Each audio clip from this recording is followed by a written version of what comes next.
একটা football superstar, একটা ফিলিস্তিনি পতাকা আর একটা যুদ্ধ ড্রোন, এই তিনটা জিনিস একসাথে হতে পারে তা হয়তো কেউ কল্পনাও করেনি। স্পেনের বিশ্বকাপজয়ী তারকা লামিন ইয়ামালের ছবি এখন উঠছে ইরানের একটা শাহেদ ড্রোনের গায়ে, যা ছোড়া হয়েছে উপসাগরীয় অঞ্চলে মার্কিন ঘাঁটির দিকে। কেন একজন ফুটবলারের ছবি একটা যুদ্ধাস্ত্রে জায়গা পেল, আর এই যুদ্ধ এখন পর্যন্ত কতদূর গড়িয়েছে, আজকেই বা নতুন কি ঘটল? লামিন ইয়ামাল মাত্র ১৯ বছর বয়সে বিশ্বকাপ জয় করা এই তরুণ শুধু মাঠের খেলার জন্য না, তার অবস্থানের জন্য মুসলিম বিশ্বের হৃদয়ে জায়গা করে নিয়েছেন। বার্সেলোনার লা লিগা শিরোপা উদযাপনের সময় তিনি হাতে তুলে নেন ফিলিস্তিনি পতাকা। এই মুহূর্তটা তখনই ভাইরাল হয়ে যায়। ঠিক এই ছবিটা এখন দেখা যাচ্ছে ইরানের একটা যুদ্ধ ড্রোনের গায়ে, যেখানে লেখা রয়েছে ফিলিস্তিন ও ইরানের সমর্থকরাই আসল বিশ্ব চ্যাম্পিয়ন। ইরানি রাষ্ট্রীয় গণমাধ্যম নিজেই এই ফুটেজ প্রকাশ করে, আর একাধিক আন্তর্জাতিক সংবাদ মাধ্যমও এই দৃশ্য নিশ্চিত করেছে। অনেকে মনে করছেন ফিলিস্তিনের পাশে প্রকাশ্যে দাঁড়ানোর জন্যই ইরানি সেনারা এইভাবে তাকে সম্মান জানিয়েছে। আর এই ড্রোন হামলা কোনো বিচ্ছিন্ন ঘটনা না। এর আগে প্রকাশিত একটা ফুটেজে দেখা গিয়েছিল একটা মিসাইল ঊর্ধ্বাকাশে উঠছে, আর তার পেছনে তৈরি হচ্ছে একটি বিশাল সাদা মেঘের মতো জেলিফিশ আকৃতি। উপরের বায়ুমণ্ডলের চাপ কমে যাওয়ায় এক্সহস্ট গ্যাস এভাবে ছড়িয়ে পড়ে। দেখতে যতটা শৈল্পিক লাগে, বাস্তবে এটা ঠিক ততটাই মারাত্মক। সেই অভিযানের কোডনেম ছিল ইয়া আলী ইবনে আবি তালিব, ইসলামী ইতিহাসের এক অন্যতম শ্রদ্ধেয় ব্যক্তিত্বের নামে। ইরান তাদের প্রায় প্রতিটা বড় মিসাইল বা অপারেশনের নাম রাখে এমন ঐতিহাসিক ধর্মীয় প্রতীক থেকে, যেমন জুলফিকার, হযরত আলীর তরবারির নাম, অথবা খুররাম শাহর, আলীর নেতৃত্বে বিজিত এক দুর্গের নামে। এই নামকরণের মধ্য দিয়ে ইরান প্রতিটা হামলাকে একটা প্রতীকী আদর্শিক বার্তা দিতে চায়, শুধু অস্ত্র না, নিজেদের জনগণ ও সমর্থকদের কাছে একটা মনস্তাত্ত্বিক বার্তাও। এবার আসা যাক একদম সবশেষ আপডেটে। ইরানের রেভলিউশনারি গার্ড IRGC দাবি করেছে তারা বাহরাইনের মুহাররক এলাকায় মার্কিন একটা এয়ার ডিফেন্স সিস্টেম আর রাডার স্থাপনা সম্পূর্ণ ধ্বংস করে দিয়েছে। আর আল রিফাই একটা প্যাট্রিয়ট ডিফেন্স সিস্টেমও গুড়িয়ে দেওয়ার দাবি করেছে। একই বিবৃতিতে আরও দাবি করা হয়েছে মার্কিন কোম্পানি অ্যামাজনের একটা কেন্দ্রীয় ডেটা অবকাঠামো ক্রুজ মিসাইল দিয়ে ধ্বংস করা হয়েছে বাহরাইনে। এই দাবিগুলো ইরানের নিজস্ব বিবৃতি থেকে এসেছে। বাহরাইন, যুক্তরাষ্ট্র বা অ্যামাজন এখনো এটা স্বাধীনভাবে নিশ্চিত করেনি।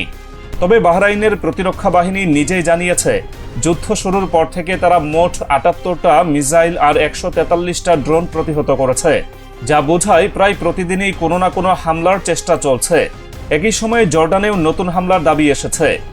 IRGC জানিয়েছে তাদের অপারেশন নাসর 2 এর সর্বশেষ ধাপে তারা একযোগে আঘাত এনেছে প্রিন্স হাসান আর কিং ফয়সাল এয়ারবেসে, একটা F-15 প্রস্তুতি হ্যাঙ্গারে, আরেকটা ড্রোন হ্যাঙ্গারে থাকা 8টা একদম নতুন MQ-9 রিপার ড্রোন সম্পূর্ণ ধ্বংস হয়ে যাওয়ার দাবি করা হয়েছে।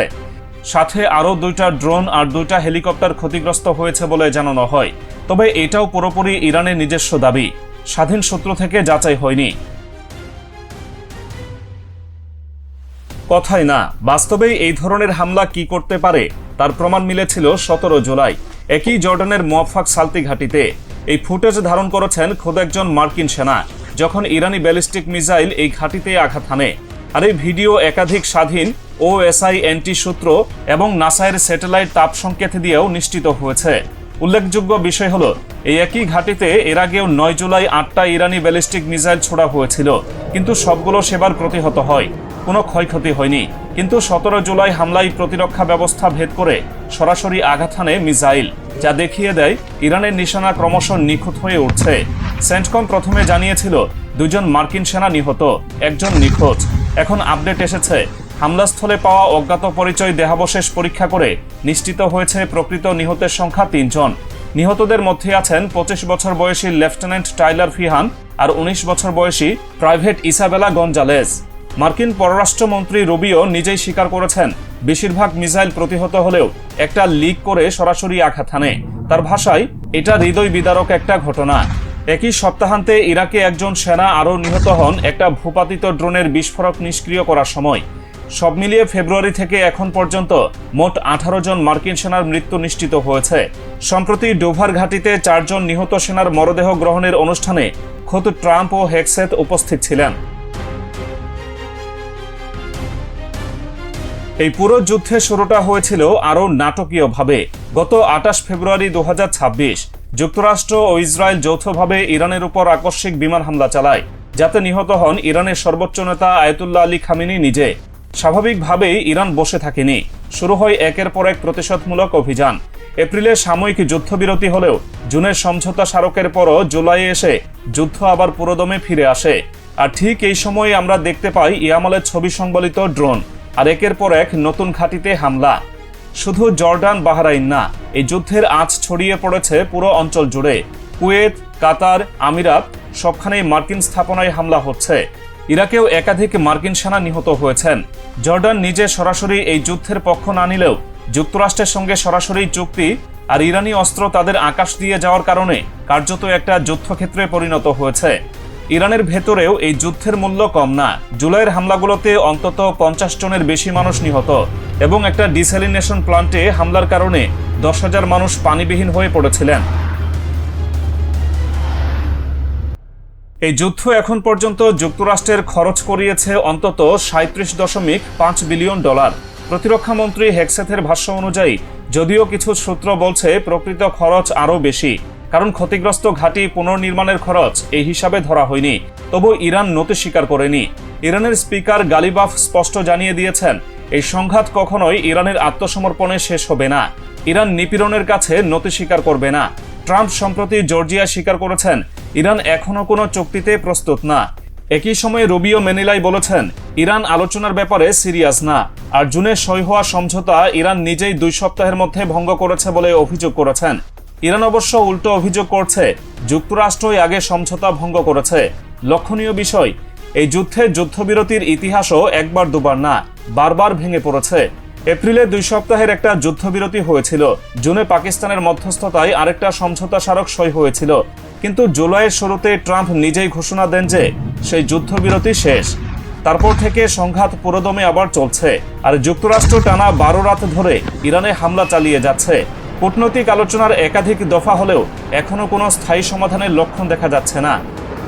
উত্তেজনার আরেকটা নতুন কেন্দ্রবিন্দু হলো পিকেক্স মাউন্টেন নামের একটা গভীর ভূগর্ভস্থ স্থাপনা, যা ইরানের পারমাণবিক কর্মসূচির সাথে সংশ্লিষ্ট বলে ধারণা করা হয়। ট্রাম্প হুমকি দিয়েছেন, ইরান যদি এখানে ফের কার্যক্রম শুরু করার চেষ্টা করে তাহলে যুক্তরাষ্ট্র এখানেও হামলা চালাবে। ইরানের যৌথ সামরিক কমান্ড পাল্টা হুঁশিয়ারি দিয়েছে, এই স্থাপনায় হামলা হলে তা পুরো আঞ্চলিক যুদ্ধকে আরও বিস্তৃত করে দেবে। একটা ফুটবলারের ছবি থেকে শুরু করে একের পর এক ঘাঁটির ধ্বংসস্তূপ পর্যন্ত এই যুদ্ধে শুধু মিসাইল আর ড্রোনের যুদ্ধ না, এটা প্রতীক আর প্রতিরোধেরও যুদ্ধ। ফেব্রুয়ারিতে শুরু হওয়া এই যুদ্ধ আজ 5 মাস পরও থামার কোনো লক্ষণ দেখাচ্ছে না। প্রতিটা রাতে নতুন হামলা, প্রতিটা সপ্তাহে নতুন দাবি আর নতুন হতাহতের খবর, অথচ কোনো পক্ষই এখনো পিছু হটতে রাজি না। আপনার কি মনে হয়, ইরান কি সত্যি এই চাপ সামলে টিকে থাকতে পারবে, নাকি এই যুদ্ধ আরও দীর্ঘ হবে?